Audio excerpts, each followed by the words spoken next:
Andhra Pradesh deputy CM Pawan Kalyan గారు నిన్నటి రోజున జనసేన పార్టీకి సంబంధించిన ఆత్మీయ సమావేశం ఏర్పాటు చేయడం జరిగింది. ఈ సమావేశానికి ఆంధ్రప్రదేశ్ నుంచే కాకుండా తెలంగాణ నుంచి, మహారాష్ట్ర నుంచి, కేరళ నుంచి, తమిళనాడు నుంచి, కర్ణాటక నుంచి ఎంతో కొంతమంది అయితే వచ్చింది. ఈ సందర్భంలో పవన్ కళ్యాణ్ గారు అనేక అంశాలను ప్రస్తావించడం జరిగింది.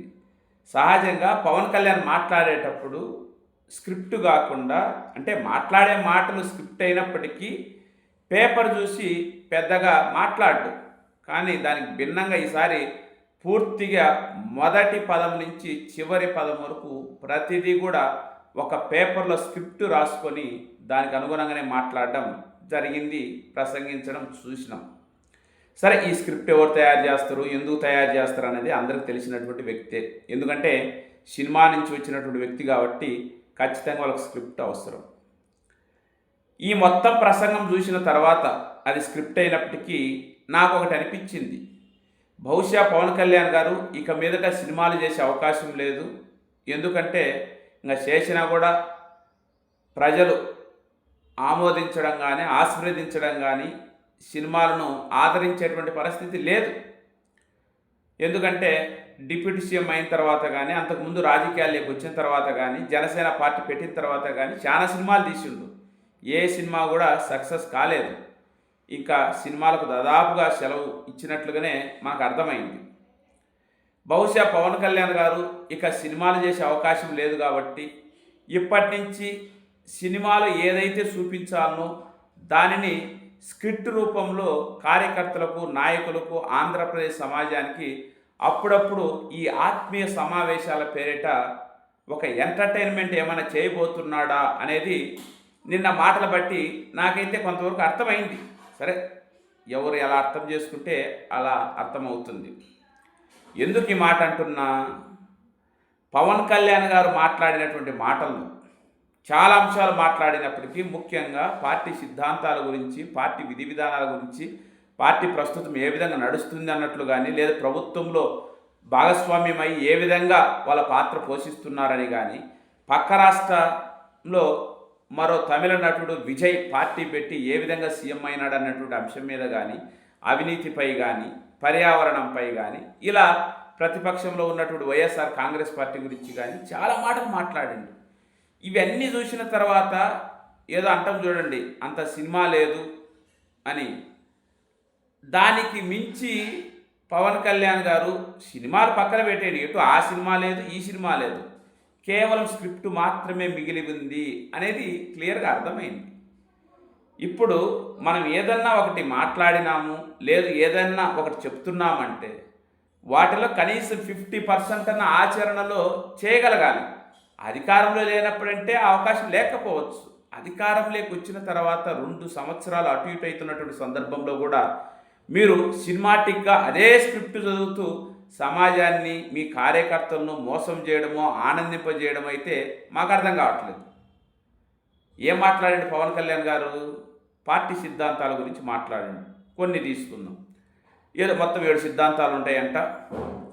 ప్రాంతీయ పార్టీ అయినా జాతీయవాదాన్ని విస్మరించకుండా ఉండడం అంట. ఎక్కడ మీరు జాతీయ అంశాలపై మాట్లాడుతున్నారు? ఈరోజు నరేంద్ర మోడీ గారు 3వ ప్రధానమంత్రిగా కొనసాగుతున్న ఎన్డీఏ ప్రభుత్వంలో మీరు భాగస్వామ్యం అయినప్పటికీ కేంద్ర ప్రభుత్వం తీసుకుంటున్న అనేక చర్యలు, ప్రభుత్వాలు కానీ, లేదు ఈ ప్రభుత్వం తీసుకుంటున్నటువంటి విధి విధానాలు, చర్యలు కొన్ని సమాజం ఆమోదించడం లే, సమాజానికి వ్యతిరేకంగా ఉన్నాయి. వాటిపైన ఎక్కడైనా మాట్లాడుతున్నారా? ఒక రకంగా చెప్పాలంటే ప్రాంతీయ పార్టీ అయినా ఆంధ్రప్రదేశ్లో, ఇంకా చెప్పాలంటే ఉప ప్రాంతీయ పార్టీ కొన్ని జిల్లాలకు పరిమితమైన, కనీసం ఆ జిల్లాలలో మీరు గెలిచినటువంటి స్థానాల్లో జరిగేటువంటి అంశాలపైన స్పందిస్తున్నారా? ఏమి లేదు. మరి దీన్ని ఎట్లా అర్థం చేసుకోవాలి? ఇంకా కులాల గురించి మాట్లాడుతున్నాడు. ఏం మాట్లాడుతున్నారు పవన్ కళ్యాణ్ గారు? నేను కులం గురించి మాట్లాడితే చాలామంది తప్పు పడుతున్నారు, కానీ బీసీ హాస్టళ్ళు, ఎస్సీ హాస్టళ్ళు, ఎస్టీ హాస్టళ్ళు ఇలాంటి పేర్లు ఎందుకు పెడుతున్నారు అని ప్రశ్నించడం జరిగింది. ఎందుకు పెడుతున్నారు? దురదృష్టమో లేదు సమాజంలో ఉన్నటువంటి ఒక వివక్షత కారణంగా కొన్ని వర్గాలు అణిచివేయబడినవి, వివక్షతకు గురైనవి, వాటన్నింటిని కూడా సమాజంలో ఒక స్థాయికి తీసుకురావడం కోసం ప్రభుత్వం ప్రత్యేకమైనటువంటి వసతులు లేదా ప్రత్యేకమైనటువంటి అవకాశాలు కల్పించడం కోసం అవి పెట్టిందే తప్పక అలా పెట్టిండ్రు కాబట్టి నేను కులాల గురించి మాట్లాడతా, ఒక కులం గురించే మాట్లాడతా, వివక్షతతో మాట్లాడతానంటే ఎట్లా అర్థం చేసుకోవాలి? ఇంకా అభివృద్ధి పర్యావరణం గురించి మాట్లాడాడు. ఇది నిజంగా పవన్ కళ్యాణ్ గారు ఇవన్నీ కూడా స్క్రిప్టు చదవడం వల్ల తనకు తాను బాగుంది అనుకోవచ్చును, కానీ నిజాలు ఎక్కడ? ఈరోజు గతంలో వైఎస్ఆర్ కాంగ్రెస్ పార్టీ ఉన్నప్పుడు మీరు అధికారంలో లేనప్పుడు 10 సంవత్సరాలు ప్రతిపక్షం కాదు ఏమీ లేనటువంటి ఒక పక్షంగా ఉండి అధికారం కోసం ఏమేమో మాట్లాడినరు. సరే, దాన్ని పెద్దగా పరిగణలోకి తీసుకోవచ్చు. ఈరోజు అధికారంలోకి వచ్చింది. చిత్తూరు జిల్లాలో మీ పార్టీకి సంబంధించినటువంటి వ్యక్తులతో పాటు కూటమిలో ఉన్నటువంటి కొందరు ఎమ్మెల్యేల పేర్లు బయటకు వచ్చినాయి. ఎర్రచందనం సప్లై చేస్తున్నారని. వాళ్ళపైన మీరు ఏం చర్యలు తీసుకున్నారు? మరి ఏం మీరు పర్యావరణాన్ని పరిరక్షిస్తున్నారు? అదిగాక మీరు ఆ శాఖకు మంత్రి కూడా. గతంలో ఋషికొండ వద్ద పాత టూరిజం భవనాలు ఉంటే వాటిని తీసేసి వాటి స్థానంలో ప్రస్తుత అవసరాలకు అనుగుణంగా అధునాతనమైన హంగులతో జగన్మోహన్ రెడ్డి గారు భవనాలు కడితే దాన్ని ఏదో వ్యక్తిగతాన్ని కట్టుకున్నాడు, ప్యాలెస్, పర్యావరణాన్ని విధ్వంసం చేసినాడు, ఋషికొండను బోడిగుండు కొట్టినారన్నారు. ఇప్పుడు మరి దాని సమీపంలోనే 160 ఎకరాలను గుల్ల చేసి మొత్తం కొండను తవ్వేస్తున్నారే. మరి ఎక్కడ పర్యావరణం పరిరక్షిస్తున్నారు? కానీ మీరు ఏమంటున్నారు? అభివృద్ధి చేయాలంటే ఖచ్చితంగా కొంత నష్టం జరుగుద్ది, అయితే అది సరిదిద్దుకునేటువంటి ప్రయత్నం చేయాలి అంటున్నారు. అంటే మీరు అధికారంలో లేనప్పుడు మాత్రం ఏం చేసినా తప్పే, మీరు చేసేది తప్పు అయినప్పటికీ దాన్ని సరిదిద్దుకునే ప్రయత్నం చేయాలంట. దీన్ని ఎలా చూడాలి? ఇలా పవన్ కళ్యాణ్ చెప్పినటువంటి అనేక అంశాలపై ఖచ్చితంగా అభ్యంతరాలు ఉన్నాయి. అభిప్రాయాలు కూడా అప్పుడొక రకంగా ఇప్పుడొక రకంగా చెప్పడం అనేది ఎట్టు పరిస్థితుల్లో మంచిది కాదు. ఇంకా పవన్ కళ్యాణ్ ముఖ్యంగా ప్రస్తావించినటువంటి అంశం ఏంటి? ఒక రకంగా చెప్పాలంటే ఈ మధ్య కాలంలో పవన్ కళ్యాణ్ బాగా అసహనానికి గురి చేసినటువంటి అంశం తమిళనాడులో సినీ నటుడు విజయ్ టీవీకే పార్టీ పెట్టి ఒంటరిగా ఒక్కడే పోటీ చేసి దాదాపు 108 స్థానాలు విజయం సాధించి తను సీఎం కావడానికి కొన్ని చిన్న చితక పార్టీల మద్దతు తీసుకొని చివరకు సీఎం అయింది. ఆ అంశము ప్రస్తావనకు వచ్చిన తర్వాత ఆంధ్రప్రదేశ్లో పవన్ కళ్యాణ్తో పోలుస్తూ, సరే అది మీ పార్టీ వాళ్ళతో పాటు పక్క వాళ్ళు కూడా నువ్వు కూడా ఇలా చేర్చే బాగుంటుంది కదా, నీ సొంత పార్టీ పెట్టినప్పుడు పార్టీ అజెండా ప్రజల్లోకి తీసుకెళ్తే బాగుంటుంది కదా, నీకంటూ ఒక గుర్తింపు ఉంటుంది, నీ అభిప్రాయాలు విలువ ఇచ్చినట్టు ఉంటుంది, నువ్వు ఏదైతే అనుకుంటూ అది సమాజానికి అందించే అవకాశం ఉంటుంది కదా అనేటువంటి మాటలు సోషల్ మీడియాలో వినపడినాయి. దాన్ని ఏదో ట్రోల్గా భావించుకొని వైఎస్ఆర్ కాంగ్రెస్ పార్టీ వాళ్ళు 11 సీట్లు వచ్చిన వాళ్ళే నన్ను ట్రోల్ చేస్తున్నారు అంటున్నారు. మరి ఒకప్పుడు 0 ఏమీ లేదే, గెలిచిన ఒక్కడు కూడా ఒక రకంగా చెప్పాలంటే మీ శాస్త్రాలు మీ మాటలు తట్టుకోలేక వైఎస్ఆర్ కాంగ్రెస్ పార్టీకి మద్దతు తెలిపిన రాపాక వరప్రసాద్ కూడా మీకు మిగిలినటువంటి సందర్భంలో మీకున్నటువంటి చట్టసభలో 0 కదా. మరి 0 ఉన్నప్పుడు మీరు అంతలా మాట్లాడితే ఈరోజు 11 మంది ఎమ్మెల్యేలు రాష్ట్ర స్థాయిలో శాసనసభలో ఉన్న, అటు పక్కన శాసన మండలిలో ప్రతిపక్షంగా ఉన్నారు, కేంద్రంలో చట్టసభల్లో రాజ్యసభలో కానీ లోక్సభలో కానీ కొంతమంది సభ్యులు ఉన్నారు, పార్టీకంటూ చట్టసభల్లో ఉండాల్సిన ఒక స్ట్రక్చర్ ఉంది వైఎస్ఆర్ కాంగ్రెస్ పార్టీకి. వాళ్ళు మాట్లాడితే మీరు 11 సీట్లు వచ్చిన వాళ్ళు కూడా మాట్లాడితే ఎలా అంటే, మరి అప్పుడు 0 సీట్లు వచ్చిన వాళ్ళు మీరు ఎట్లా మాట్లాడినరు? ఇది కూడా మనం ఆలోచించాలి. ఇంకా పవన్ కళ్యాణ్ గారు కొన్ని విషయాలు మాట్లాడుతూ నేనేదో నా కులం కోసం మాత్రమే నేను పనిచేయట్లేదు అన్నాడు. సరే, అది మంచిదే, కానీ మీరు చివరి ప్రయత్నంగా గెలుపు కలుచూపు మేరలో ఇంకా ఉండదేమనేటువంటి భయంతో మీరు కాపు సామాజిక వర్గానికి సంబంధించినటువంటి వ్యక్తులతో సమావేశాలు మీరు అన్నటువంటి మాటలేంది? కనీసము మీరన్నా ఓట్లేస్తే కదా, కులము చూసన్నా ఓట్లేస్తే కదా అనేటువంటి అభిప్రాయాన్ని ఆ రోజు వెళ్ళబుచ్చడం జరిగింది. సరే, కుల ప్రస్తావన లేకుండా రాజకీయం చేస్తే మంచిది. ఇంకా ముఖ్యంగా ఆ తమిళనాడు విజయ్కి పవన్ కళ్యాణ్ కంపేర్ చేస్తూ అక్కడ పరిస్థితులు వేరు, ఆంధ్రప్రదేశ్లో పరిస్థితులు వేరు అంటున్నాడు. ఏం పరిస్థితులు వేరు? అది రాజకీయం, ఇది రాజకీయమే. అది ప్రాంతీయ పార్టీ, ఇది ప్రాంతీయ పార్టీ. ఆడే ఒక పార్టీ ఉండి ఇంకొక పార్టీని ఆదరించింది ఏమీ లేదు. ఆడ కూడా డిఎంకే కానీ ఏఐడిఎంకే కానీ గత 40 సంవత్సరాలుగా బలమైన ప్రాంతీయ పార్టీలుగా ద్రవిడ పార్టీలుగా ఉన్నాయి. అలాంటి పార్టీలకు చెక్ పెట్టి ప్రజల్లో నమ్మకాన్ని కల్పించుకొని విజయం సాధించడం జరిగింది. మరి మీరు దానికి వివరణ లేకుండా అక్కడ పరిస్థితులు వేరు, ఇక్కడ పరిస్థితులు వేరు అంటే దీన్ని అంతా చూసినప్పుడు ఏమనిపిస్తుంది? సినిమాల్లో ఒక సీన్ను డైరెక్టర్కు ముందుకు తీసుకుపోలేనటువంటి సామర్థ్యం లేనప్పుడు తను ఏదైతే చెప్పాలని కూడా చెప్పి దాన్ని వదిలేస్తాడు. అలానే ఉన్నట్టుంది పవన్ కళ్యాణ్ మాటలు చూసినప్పుడు. ఏం వేరు చెప్పు? తమిళనాడులో విజయ్ చేసే రాజకీయానికి ఆంధ్రప్రదేశ్లో మీరు చేయాలనుకున్న రాజకీయానికి తేడా ఏముంది ఇక్కడ? ఇంకా పవన్ కళ్యాణ్ గారు వైఎస్ఆర్ కాంగ్రెస్ పార్టీ గురించి మాట్లాడుతూ నేను ఫ్యాక్షన్ ఎదుర్కొని నిలబడగలిగిన గత 15 సంవత్సరాలు ఎన్నో ఒడిదుడుకులు ఎదుర్కొన్నా, ఎన్నో అనుభవాలు చూసినా వాటి ఫలితమే ఈరోజు అన్నాడు. ఏం వాస్తవంగా ఈరోజు కూటమి అఖండ విజయం సాధించినా కూడా దాని వెనుకల్లా ఏం జరిగింది అనేది అందరికీ తెలుసు. పవన్ కళ్యాణ్ గారు 100 స్ట్రైక్ రేటు, 100% స్ట్రైక్ రేటు, 21కి 21 గెలిచినామంటున్నారు. కానీ ఆ 21 చోట్ల కూడా మీ సొంత పార్టీకి సంబంధించినటువంటి ఓట్లతో గెలవలేదు. తెలుగుదేశం మద్దతు ఉంది, ఆ విధంగా బీజేపీ మద్దతు ఉంది. మరి ఇలాంటి ఒక దౌర్భాగ్యమైనటువంటి పరిస్థితిలో ఉండి గంభీరంగా ముగ్గురు కలవడం వల్ల విజయం సాధించిందని మనకు కనపడినా కూడా దాన్ని ఏదో గొప్పలుగా చెప్పుకొని అదే రాజకీయాల్లో ఇంకా దానికి మించింది లేదనేటువంటి అభిప్రాయాన్ని మీ దగ్గర ఉంచుకోకుండా అది కార్యకర్తలకు నూరిపోయడం అనేది ఎలా చూడాలి? ఈరోజు విజయ్ ఒక నటుడే, మీరు ఒక నటుడే. సరే, అలానే మిమ్మల్ని ఒంటరిగా పోటీ చేయమని ఎవరు బలవంతం చేయట్లే.